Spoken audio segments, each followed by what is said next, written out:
दूसरी एक उपासक के अंदर वृत्ति रहती है कि अगर मैं ये देख लूं, अगर मैं ये भोग लूं, तो बार बार जो मन कहता है एक बार उसको समझा देंगे ना कि देखो भोगा उसमें सुख नहीं, जैसे शास्त्रों में लिखा है। ये होता है पक्का, ये मत समझो कि किसी एक की बात है, सबके अंदर ये मन की चालबाजी जो तुम्हारे अंदर वही हमारे अंदर, तुम्हारे सबके अंदर। एक बार देख लेते हैं, हृदय में जलन होती है, पीड़ा होती, व्यथा होती। उपासक उसकी काट तो जानता है पर प्रयोग नहीं कर रहा, विषय आकर्षण के कारण काट जानता। उपासक तभी बना है जो उसको पता है।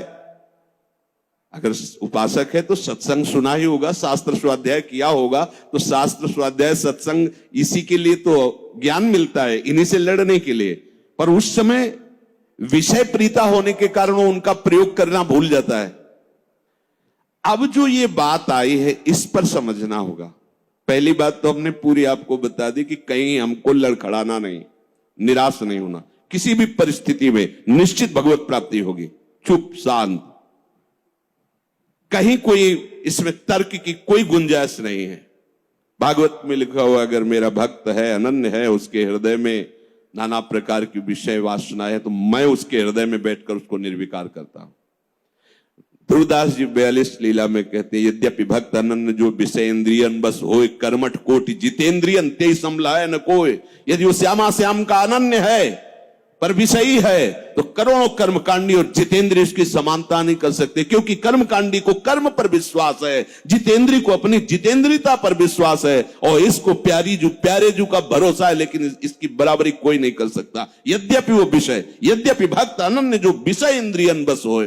ये कोई केवल ऐसे नहीं कि ये भाषण हो रहे हैं, मनमानी जो आया सो बोल दिया। तस्मात् शास्त्रम प्रमाणम, और सबसे बड़ा शास्त्र ये है हमारी छाती, जिसको हम जीते चले आ रहे हैं। ये मन कभी कभी हमको ऐसा प्रेरित करता है जहां इसको विषय संयोग होने का अवसर दिखाई दिया, कोई क्रिया, कोई संयोग, कुछ, तहां ये मन बुद्धि को इस तरह से आकर्षित करता है कि सुना है शास्त्र और गुरुजन कहते हैं कि सुख नहीं है, पर अगर हम इसे एक बार भोग लेते तो हमें पता चल जाता कि सुख नहीं, फिर हम अपने मन को समझा देते। इस बात पर आपको सावधान होना है। ये नहीं कि ये हमारे हृदय में आती, इनके हृदय में आती, इनके आपके हृदय में नहीं, ये चराचर जगत की बात कह रहा हूं। जो मन को पढ़ा जाता है ना, जैसे संत जन दूसरे की बात 1 मिनट, ये सिद्धि की बात नहीं होती, वो अपने मन को पढ़ते हैं और वही बात कहते तो वही सबके मन में लगा, हाँ अरे यार ये तो हमारे मन की बात बोल दिया, ऐसे ही चल रहा था। ऐसा वो नहीं है कि तुम्हारे मन की बात कह रहे, नहीं, उन्होंने अपने मन को पढ़ा है, अपने मन को देखा है। आप बहिर्मुख हो इसलिए समझ नहीं पा रहे, वो उसी को पढ़ते रहते, एक एक हरकत उसकी देखिए। तो जब वो बात कह रहे हो, जब आपको मन में वही चल रहा है, तो आपको लगता है ये तो हमारे मन की, आज जो सत्संग हुआ केवल मेरे लिए हुआ, ऐसा उनका मन, उन्होंने अपने मन को देखा है। तो ये मन ऐसी प्रेरणा करता है। जब हमारा मन किसी भी भोग के लिए ऐसी प्रेरणा करे कि यदि हमें ये भोग मिल जाता तो हम अनुभव कर लेते और मन शांत कर लेंगे। ऐसा होता है कि बहुत दिन से यार लगा है मन में कि समोसा चटनी लाओ यार एक बार खा के देखते हैं, ये चीज देख लेते, चलाओ टीवी चलाओ, मोबाइल में सर्च करो, ये छू लेते हैं, ये भोग लेते हैं। यही हमारे फंसाने की चाल है। अच्छे से देखना, हम गिरते कहां हैं? जहां हम मन को सपोर्ट करते हैं। मन हमें कैसे दस्तखत करने के लिए राजी करता है? कुछ नहीं बिगड़ेगा, बस देखना है क्या होता है। सूंघने से, खाने से, देखने से, छूने से, शब्द स्पर्श रूप रस गंध, इन 5 भोगों को ही भोगने के लिए हमें विवश करता है। मन ऐसा प्रेरित करता है, ऐसा बोले अब शांत हो गया, भजन करते हैं। कई मिनट माला चलेगा, लेकिन अगला प्रोग्राम वो तय कर चुका है। सामने आपके जहां पेश किया, कांप जाओगे आपकी, ये क्या हो रहा है? हमने तो सोचा था केवल एक बार देख लेंगे, अब क्या हो रहा है?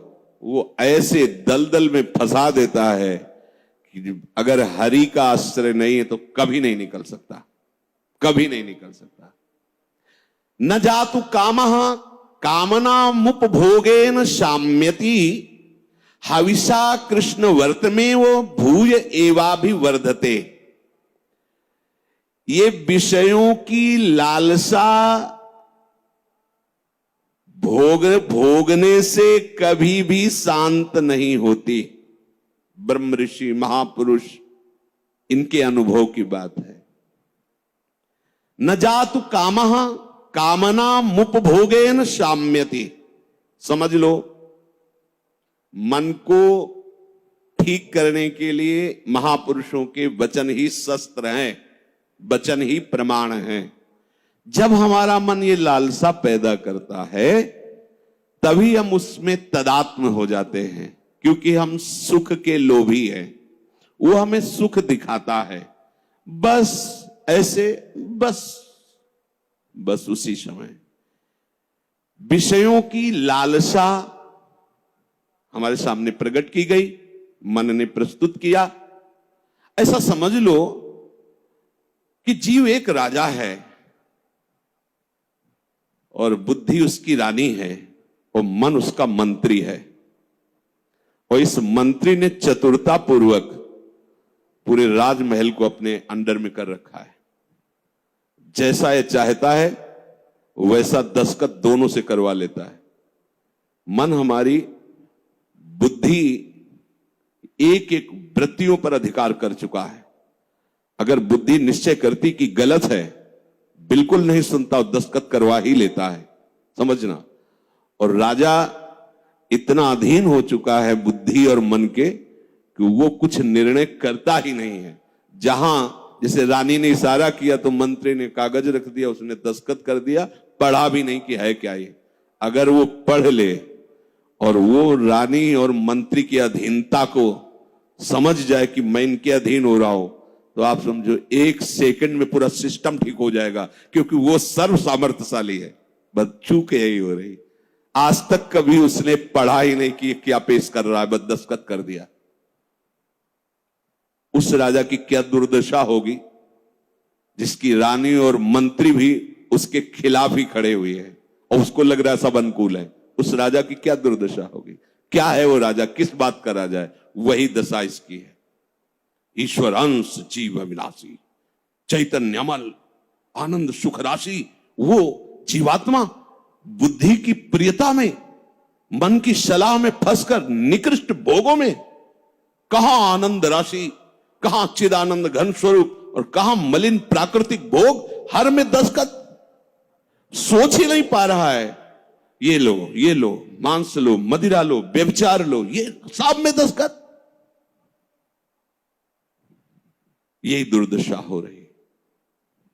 बिना दस्तखत के तुम्हारे ये मन रूपी मंत्री और बुद्धि रूपी रानी कुछ नहीं कर सकती। ध्यान रखना, तुम्हारा सपोर्ट आवश्यक है उसको, और वो तुम्हें एक सेकंड के कम हिस्से में अपने में कर लेता है, क्योंकि आप इतने आसक्त हो चुके हैं बुद्धि में और मन में कि वो निर्णय मन और बुद्धि का न मानकर सीधा अपना मानते हैं। मुझे ये चाहिए, मैंने ये भोगा, मैं ये भोगूंगा, सीधे। अब आप इस रास्ते को नहीं जान रहे, फंस रहे प्राय सब। मैं इसके बिना नहीं जी सकता, इतना तो मुझे चाहिए ही। ये आज बहुत सोच समझ करके बातें दिमाग में बैठलना, ये शास्त्रीय बातें कम, हृदय की बातें इसमें ज्यादा हम इसलिए कह रहे हैं कि यही हम लड़खड़ा जाते हैं और यही हम फेल हो जाते हैं। और यही लगता है अब क्या है यार, किसी तरह जी लो बस। नहीं, संतों से शास्त्र इसलिए श्रवण किए जाते कि शास्त्र में जो लिखा है उसको तुम्हारे समझने की ज्यादा आंतरिक पहुंच नहीं है। संतों ने उसको जिया है और उस शब्द को उन्होंने स्वाद लिया है, फिर उसे जब बोलते अपने अनुभव के साथ तो एकदम दिमाग में आके बैठ जाता है। एक बार भी जिस इस देश में उतर गया भोगने के लिए, सिर्फ एकमात्र हरि के चरणारविंद है कि वापस ला सकते, दूसरे के सामर्थ्य नहीं। ये ऐसा दलदल है कि वो धंसता ही चला जाएगा, डूब जाएगा, नहीं निकल सकता, और नहीं निकल पाए आज तक। पूरे अनादि जन्म व्यतीत हो गए। आज हरि कृपा से, गुरु कृपा से साधु संग प्राप्त हुआ है, तो हमें ऐसे दलदल से निकाल कर ऐसे स्वच्छ और सुरक्षित स्थान पर उन्होंने खड़ा कर दिया। तो आप सब ध्यान दीजिए, ये मन आपको कैसे फंसाता है। ये आपके सामने आपकी कमजोरी पा गया है। क्या? जीव सुख समुद्र का अंश है, वो केवल सुख चाहता है। ये कमी पा चुका है कि इसको सुख चाहिए, और सलाह और दिशा दोनों गलत हो गई। सलाहकार मन प्रकृति से मिला हुआ है और दिशा विषय भोगों की तरफ चली गई। अब ये जिस विषय को कह देता है ये स्वीकार कर लेता है। अब इस बात को आपको काटना होगा। वो आपके सामने लालसा पेश करेगा सुख भोग की। अज्ञानी कभी इससे नहीं निकल सकता, ध्यान रखना। और भक्त कभी अज्ञानी नहीं होता। बड़े बड़े भक्तों को देख लीजिए। भक्तराज श्री हनुमान जी महाराज, ज्ञानी नाम अग्रगण्यम बुद्धिमताम वरिष्ठम। भक्तराज गरुड़ जी, जिन पर भगवान स्वयं आसन लगाते बैठते हैं, गरुड़ महाज्ञानी गुण राशि। अब भक्त को कोई कहे कि ये तो अज्ञानी, भक्त परम ज्ञानी होता है। दोनों पक्षों का ज्ञान होता है, प्रेम का भी और आत्मस्वरूप के बोध का भी। ज्ञानी एक पक्ष केवल आत्मस्वरूप का बोध और मुक्त हो गया, और भक्त मुक्त होते हुए भी मुक्ति को न स्वीकार करके आगे बढ़कर भगवत प्रेम राज्य में प्रवेश पाता है। न जातु कामः कामानामुपभोगेन साम्यति। ये बात बैठा लिए भाई। ये जो मन आपको पेश कर रहा है कि ये क्रिया हो जाती, ये भोग मिल जाता तो मुझे शांति मिल जाती और फिर मैं आराम से बैठ के भजन करता। सावधान रहना, ये दुश्मन आपको प्रलोभन में फंसा कर ऐसे दलदल में ले जा रहा है जहां केवल हरि बचा सकते, दूसरा नहीं। केवल हरि, केवल हरि, दूसरा नहीं। विश्वास करना, दूसरा कोई नहीं बचा सकता इस दलदल से, क्योंकि आप बचना ही नहीं चाहेंगे। ये ऐसी मृत्यु है कि इससे आप हंसकर गले लगाएंगे, इसके लिए तड़पेंगे। ये न भयावह नजर आएगी और न एक कटु नजर आएगी, पर ये जहर से भी ज्यादा कटु है और मृत्यु से भी ज्यादा भयावह है। ये भगवती माया का जो आकर्षण है, उस समय अगर कोई बचा सकता है तो केवल हरि, दूसरा नहीं। हविषा कृष्ण वर्तमेव भूय एवाभिवर्धते। जैसे अग्नि में घी डालते जाओ तो अग्नि प्रज्वलित ही होगी, बुझेगी नहीं। ऐसे ही तुम्हारे सामने मन की जो जो भेजी हुई भोग लालसाएं हैं, अगर उनको तुम स्वीकृत करते गए तो तुम्हारी कामना तुम्हारा नाश कर देगी, तुम्हारा पतन कर देगी, दुर्गति प्राप्त हो जाएगी। न चेन्द्रियाणाम भोगाभ्यासेन वैतृष्ण्यम कर्तुम शक्यम कस्मात्। भोगों के भोगने से विषयासक्ति, इंद्रियों की भोग चंचलता बढ़ती है। अतः कभी भी भोग भोगने से सुख और शांति नहीं प्राप्त हो सकती। ये वो महापुरुष जो भूत भविष्य वर्तमान तीनों कालों का ज्ञान रखने वाले हैं, और ऐसा ही आप भी अनुभव करके देख चुके हैं। जो गृहस्थ में है या जो विरक्त है, तो अभी विरक्त हुए हो 10-5 वर्ष से, अनादिकाल से भटक रहे हो, तो विषयों में ही तो भटक रहे हो। केवल अभी ये लगता है आपको, ये नया स्वप्न है तो लगता है कि हमारा जन्म पता नहीं हुआ कि नहीं हुआ, हमने तो जीवन में कभी भोगा नहीं। अरे बहुत पुराने हो, पुराण पुरुष पुरुषोत्तम के अंश हो, तो तुम भी पुराण सनातन हो। अब इस भोगाभ्यास की तरफ कदम यदि बढ़ाया तो जीवन संकट में फंस जाएगा। इसको रोकने से बात बनेगी, ना से बात बनेगी, हां से नहीं। इसमें हां नहीं। ये इतना जिद्दी स्वभाव का मन है कि लाखों बार तुम ना करोगे तो उसके ऊपर भी हां कराने की कोशिश करेगा वो। ये हारने वाला नहीं। अगर आप ना ही करते रहे तो आपके अधीन होकर मंगल मूर्ति हरि का स्वरूप हो जाएगा, ये भी ध्यान रखना। पर इसके ना के बाद जो इसकी व्यथा पैदा होती है उसको सहना किसी महात्मा के बस की बात है, विषयी भोगी पुरुषों की नहीं। अगर उसे कोई, जब मन को ना कहा जाता है और फिर वो जो व्यथा पैदा करता है, उस व्यथा को जो सह जाता है वही परम पद का अधिकारी होता है। यम ही न व्यथ्यन्ते पुरुषम पुरुषर्षभ सब दुखा सुखाधीरम स्वमृतत्वाय कल्पते। वो अमृत पद का अधिकारी हो जाता है।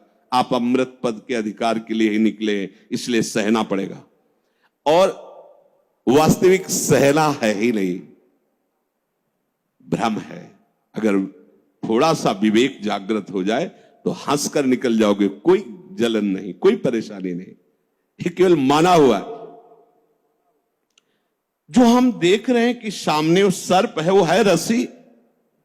हम बड़े बड़े मंत्रवेत्ता बुला रहे हैं, बड़े बड़े अनुष्ठान कर रहे हैं, उससे क्या होगा? वहां कोई फर्क पड़ने वाला है? कदम नहीं बढ़ रहा, डर रहे हैं, पर है क्या रस्सी। एक का जब पता चला तब एकदम भय खत्म हो गया। कुछ नहीं, मेरा गोविंद ही सब रूपों में लीला कर रहा है।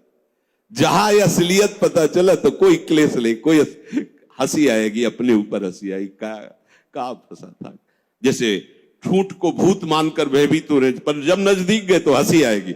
इसको भयभीत, ये तो लकड़ी का ठूंठ है। इसको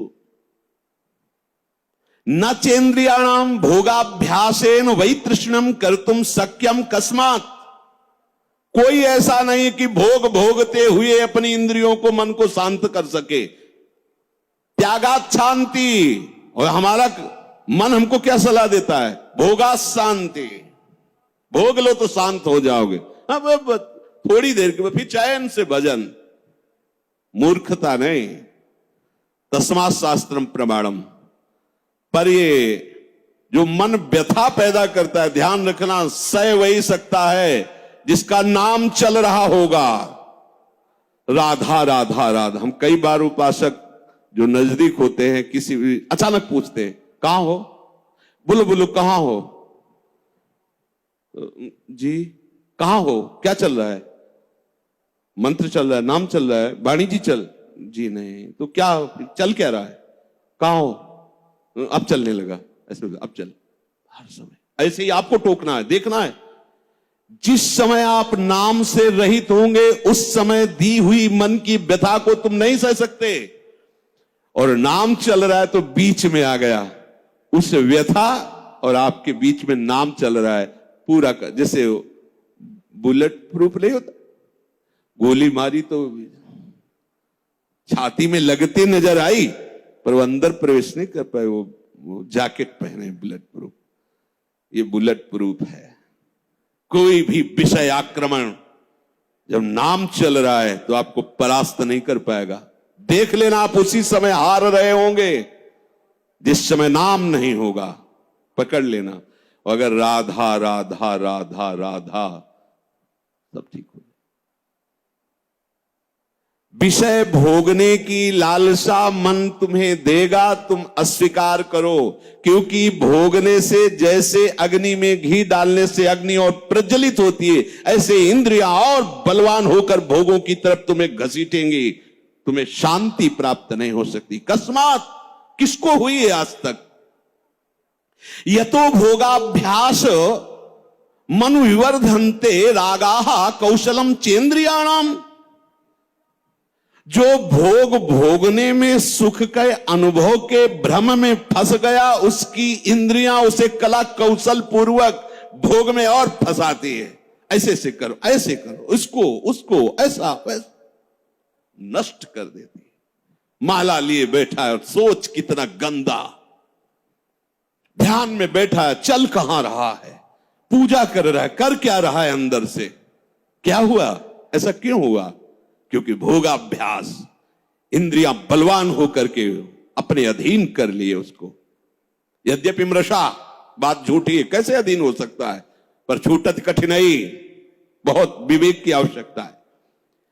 अब और सुख प्राप्ति की इच्छा बढ़ती चली जा रही, तो व्यभिचार शुरू हो गया, पापाचार शुरू हो गया, भूल गया मर्यादा, पशुता आ गई, राक्षसी प्रवृत्ति आ गई, और सोच रहा था कि शांति मिल जाएगी ऐसा करने, और ऐसा शांत फिर हो जाता है कि उसे एक ही बात समझ में आती कि अब शरीर ही छोड़ दे तो अच्छा है।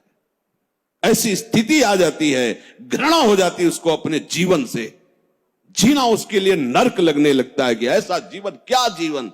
पर अब विवेक काम नहीं करता, क्योंकि इंद्रियों ने अधीन कर लिया है। बिखर पर्यो मन समटत नाही, इंद्र ने लीनो जीत, इंद्रियों ने जीत लिया। तस्माद अनुपाय सुखस्य भोगाभ्यास, बस वो इसी सुख का चिंतन करता रहता है, भोगाभ्यास। कैसे? पूरा जीवन इसी में, भोग सामग्री एकत्रित करना, उसको भोगना, अधिक से अधिक भोग सामग्री एकत्रित करना, उसको भोगना, बस इतना ही जीवन। देख लो जो सत्संग विहीन है, भगवत विमुख, देख लो इतना ही जीवन है। भोगाभ्यास, भोग सामग्री संग्रह, बस उसको भोगना, यही जीवन। ये तो पशु भी कर रहे हैं, खान पान निद्रा भय हार मैथुन। बोले जो, बहुत ध्यान से सुना, अभी शांत बैठा था और मन ने भोग लालसा उसके सामने रखी, वो तदात्म हो गया और भोग करके अब सुख शांति प्राप्त करने की इच्छा में सम्मिलित हो गया। बोले उसकी ऐसी दुर्दशा हो गई, सा खलवयम वृश्चिक विषभीत इवासी विशेषण दष्टो या सुखार्थी विषयानुवासितो महति दुख पंके निमग्न इति। बिच्छू के डंक के जहर से बचने के लिए उसने अपने हाथ को सुरक्षित समझा सांप के बिल में डालना। अब उसकी क्या दुर्दशा होगी? भाव इसका, थोड़ी सी जलन दे रहा था जब हम कह रहे थे ना, हम उस बिच्छू के डंक जैसी बात को नहीं सह पाए, और जब विषय भोगा तो कैसा, जैसे सांप के बिल में उसके मुंह में हाथ लगा देना। अब वो जो सांप काटा, अब बहुत 45 मिनट जियोगे, अगर इंजेक्शन सही नहीं मिला मरी जाओगे, क्योंकि वो कोबरा का जहर पूरे शरीर में फैल जाएगा। और ये एक कोबरा नहीं, हमारे अनंत कोबरा डसते रहते दुर्वासना के। समझिए, पहले शांत था, भोग लालसा प्रकट हुई, जलन हुई, जब आपने उसे ना कहा तो वो जलन जो हुई, अगर उसको नहीं सह पाए और भोगाभ्यास में उतर गए, तो ऐसा समझ लो कि बिच्छू के डंक के भय से बचने के लिए सांप के बिल में हाथ डाल दिया। शास्त्र कहे सा खलवयम वृश्चिक विष भीत इवासी विशेषण दष्टो यह सुखार्थी विषयानुवासितो महत दुख पंके निमग्न। अब वो महा दुख में फंस गया। इसलिए मन के द्वारा जो दी हुई भोग लालसा है, आपके बिना ये कुछ कर नहीं सकता। आपको दस्तखत नहीं करना है, बस इतनी बात है। दस्तखत का तात्पर्य स्वीकृति। हाँ ठीक है, बस इतना कहने की देर है। आगे तुम रो चिल्लाओ, तुम्हारी कोई बात नहीं सुनेगा मन, पर पहले वो हां करवाएगा। इसकी चाल है, बिना तुम्हारी हां के कुछ नहीं कर सकता है। ये बात समझ लो। सब यही सैकड़ों बार प्रश्न होते हैं, वो हमारे अंदर ऐसा, वो ये काम, वो ये बात तुमसे सुधरेगी, किसी के आशीर्वाद से नहीं सुधरेगी। ये भी ध्यान रख लो, ये भी अनुभव की बात कहते हैं। कहीं भाग के किसी के भी पास चले जाओ, किसी का ऐसा नहीं होगा कि हाथ रख दे तुम निष्काम हो गए। वो तुम्हारी स्वीकृति है, वो सत्संग के द्वारा स्वीकृति। आप बदलिए, आप नहीं बदलेंगे तो किसी की सामर्थ्य नहीं कि आपका हृदय निष्काम कर सके। ध्यान रखना, वो आपकी स्वीकृति होगी। हां, संत महात्माओं के वचनों के बल पर हम ये स्वीकृति बदलते। जैसे आप सुन रहे हैं, अब इसका आप अभ्यास कीजिए। पर अंतर्मुख साधक इस बात को समझ पाएगा कि मन ने कब भोग लालसा पैदा कर दी और आपने कब उसकी स्वीकृति कर ली। ये दोनों बातें। वो इतना चतुर है मन कि आपको 1 सेकंड के कम हिस्से में स्वीकृति लेके क्रिया में उतार देगा। क्रिया का मतलब बाहरी नहीं, अंदर पूरा मनोराज्य शुरू कर देगा और आप फंसे हुए उसी में डोलते रहेंगे। चतुर उपासक हो, चतुर कौन? रामे भजे थे चतुर नर, राधा राधा राधा राधा। क्योंकि जब आप मनोराज्य में विचरण करने लगेंगे तो नाम छूट जाएगा। नाम छूटा मतलब हानि हो गई। पकड़ो, तुरंत पकड़ो। यही हमारा साथी, यही हमारा मित्र, यही हमारा बल है नाम, जो हमें इस मन की दुर्वासना द्वारा घसीटने पर भी नहीं घसीट पाएगा। श्री हरिवंश नाम बल रहो अपने, बिल्कुल अच्छे से समझ लीजिए, दूसरा कोई साथी नहीं। आप हमारे पास 24 घंटे रहिए, स्वीकृति न कीजिए तो कुछ नहीं है, स्वीकृति कर लीजिए तो हजारों कोस दूर ये शब्द सुनकर आपको हर समय से गोद में रखेगा। ये गुरु वचन ही सदगुरु है, उनको आप देखिए तो आपके पास रहेंगे। ये ऐसा दुख में दलदल में भी फंस जाता है, इतना कमजोर हो जाता है कि देखो सुनकर आपको पहाड़ जैसी बात लगेगी, कैसे निकल पाऊंगा, हमसे नहीं हो पाएगा। और ये बोल कौन रहा है? ये भी तो देख, तू नहीं बोल रहा, बोल वही रहा है जो तुझे फंसाया और तू स्वीकृति कर रहा कि मैं बोल रहा हूं। भोग उसने भोगा, स्वीकृति तूने की, दुर्गति तेरी होगी। समझ पहले, ये ऐसा जाल है, इसे बिना सत्संग के आप समझ नहीं सकते। साफ का साफ धरा धरा। भगवान कह रहे मना कष्टान इंद्रियाणि प्रकृति स्थानी कर सती, तू मेरा अंश, ममई वांसो, तू मेरा है, और ये प्रकृति का अंश प्रकृति में जा रहा है। तू समझ, तो तेरे ही दस्तखत से, तेरी ही स्वीकृति से तेरी दुर्गति हो रही। स्वीकृति बदल। अब अगर हम हमसे ऐसी कोई चूक हो गई है तो हमें चिंता नहीं करनी, अब लो नशानी अब ना। अगर ऐसी चूक हो जाए, कभी असावधानी हो सकती, तो हमें निराश नहीं होना। सुख दुखे समय कृत्वा लाभा लाभ हो जाए, ये आप बैठा लीजिए, नहीं तो ये आपको परमार्थ से अलग कर देगी, चाहे आप 20 वर्ष चले। बहुत बड़ा युद्ध है वो, डट के खाना पानी बांध के युद्ध में आया है। ऐसा वो योद्धा नहीं है कि पानी पीने के लिए छोड़ के चला जाएगा। जब तक वो तुम्हें परास्त नहीं कर देगा तब तक वो हटने वाला वीर नहीं है। काम क्रोध लोभ मोह मद मत्सर, और आप महावीर हैं क्योंकि हरि की शरण में हैं। अगर आप नाम नहीं छोड़ेंगे, देखो दो ही बातें कही गई, साधन को हरि भजन है, कै सत्संग सहाय। दो बात पकड़ लो, सत्संग मिल गया मतलब परम पद में आरूढ़ होने की पूरी सामग्री मिल गई। अब आपको नाम नहीं छोड़ना है।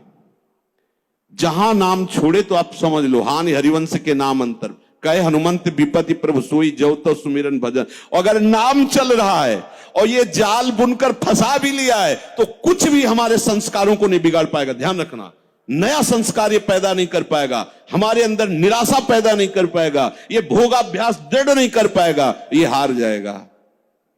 नाम हर समय हमारे हृदय में चलता रहे, ये बात पकड़ लीजिए। आज के सत्संग का सार, हम प्रभु की शरण में हैं। भले हमारे द्वारा कुछ भी कैसे भी, जिसको हम नहीं संभाल पा रहे, फिर भी हमें निराश नहीं होना, हमें अपने प्रभु की प्राप्ति के लिए कदम बढ़ाना ही है। और हमारा विवेक साथ दे तो हमें मन और इंद्रियों के भोगाकर्षण में दस्तखत नहीं करने, स्वीकृति नहीं करनी। हमारा मन हमको जब जलाएगा तो हमें उसे सहना होगा। हमें उसको शांत करने के लिए कोई विषय सेवन, विषय क्रिया, विषय संग नहीं करना है। बस आप निहाल हो जाओगे। ये तीन बातें एक तरफ और एक बात एक तरफ, हर समय नाम चलाते रहो। अगर ये विवेक धारण करोगे, नाम चलाते रहे, तो आप इसी जन्म में देख लेंगे कि आप दूसरों को तारने वाले बन गए। सतरति सतरति सा लोकान तारयति यल्लब्ध्वा पुमान सिद्धो भवति अमृतो भवति तृप्तो भवति। जिसको प्राप्त होकर के सिद्ध हो जाता है, अमृत हो जाता है, तृप्त हो जाता है, वो प्रभु के चरणारविंद का अनुराग है, वो नाम से प्राप्त होता है। नाम तुम्हारी रक्षा करेगा, नाम तुम्हें दुलार करेगा, नाम तुम्हें पुष्ट करेगा, और नाम ही तुम्हें नामी से मिला देगा। या यूं कह लीजिए कि नाम ही नामी को आकर्षित करके तुम्हारे हृदय में प्रकाशित कर देगा। शेष चर्चा की। राधा वल्लभ लाल की।